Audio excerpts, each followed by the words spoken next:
Welcome to my class.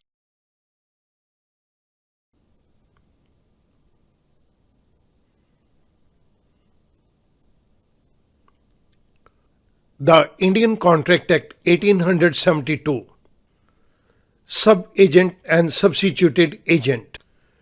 This is lecture number 124.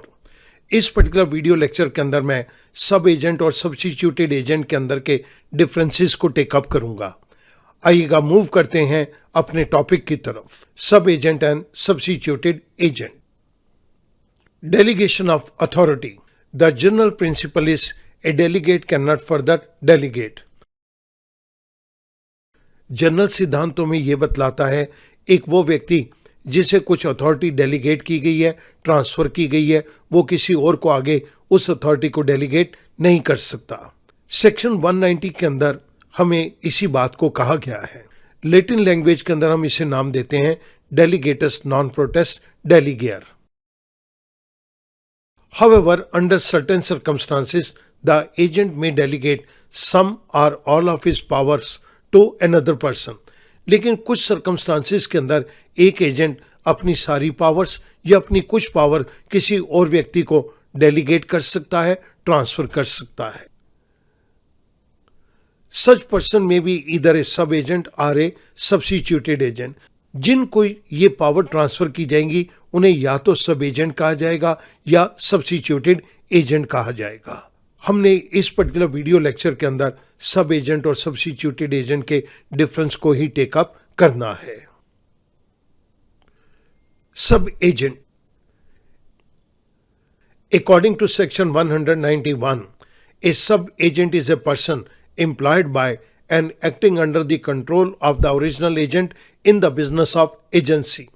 Section 191 के accordingly agency business के अंदर original agent किसी और व्यक्ति को अगर एम्प्लॉय करता है देन दैट पर्सन इज सब एजेंट, और जिस व्यक्ति को एम्प्लॉय किया गया है वो ओरिजिनल एजेंट के अंडर ही रह के काम करेगा। सो सब एजेंट एक ऐसा व्यक्ति है जिसे एजेंसी बिजनेस के अंदर ओरिजिनल एजेंट ने अपॉइंट किया है। Substituted agent. According to section 194, where an agent holding an expressed or implied authority to name another person to act in the business of the agency has accordingly named another person, such a person is not a sub-agent but a substituted agent. एक agent के पास express या implied power है कि वो agency business के अंदर किसी और व्यक्ति का नाम बोले, और एजेंट ने अपनी इन एक्सप्रेस या इम्प्लाइड अथॉरिटी को यूज करते हुए किसी और व्यक्ति का नाम एजेंसी बिजनेस के अंदर बताया। जिस व्यक्ति का नाम एजेंट ने बताया है उस व्यक्ति को हम सब एजेंट नहीं कहेंगे, उसको हम सब्स्टिट्यूटेड एजेंट कहेंगे।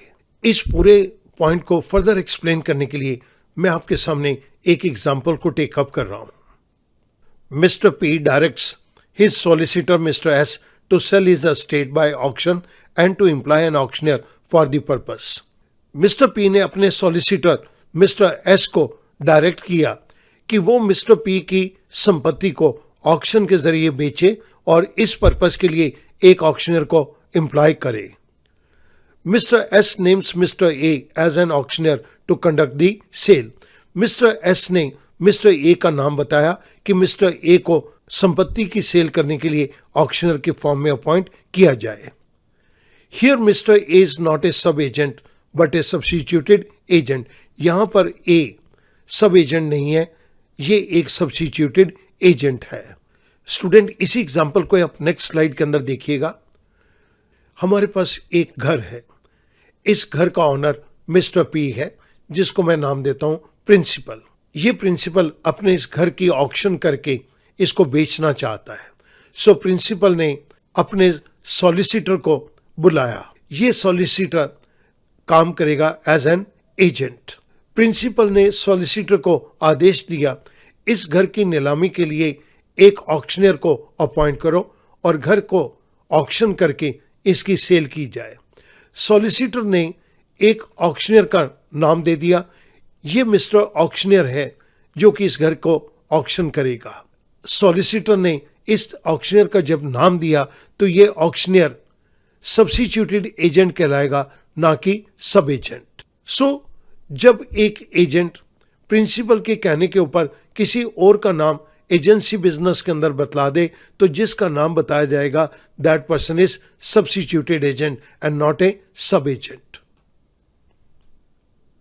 अब स्टूडेंट मैं सब्स्टिट्यूटेड और सब एजेंट के डिस्टिंक्शन को टेक अप कर रहा हूं।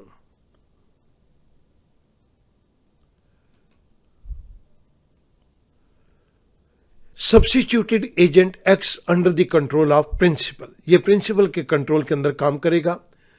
Whereas sub agent acts under the control of agent, sub agent agent के कंट्रोल में काम करेगा। सेकेंड पॉइंट, सब्स्टिट्यूटेड एजेंट के केस के अंदर it is a contract between principal and substituted agent.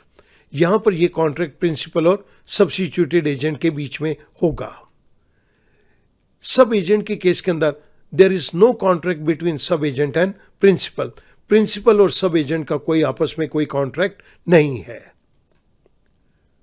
The third point, both can sue each other, substituted agent principal के खिलाफ case file कर सकता है और प्रिंसिपल सब्स्टिट्यूटेड एजेंट के खिलाफ केस फाइल कर सकता है।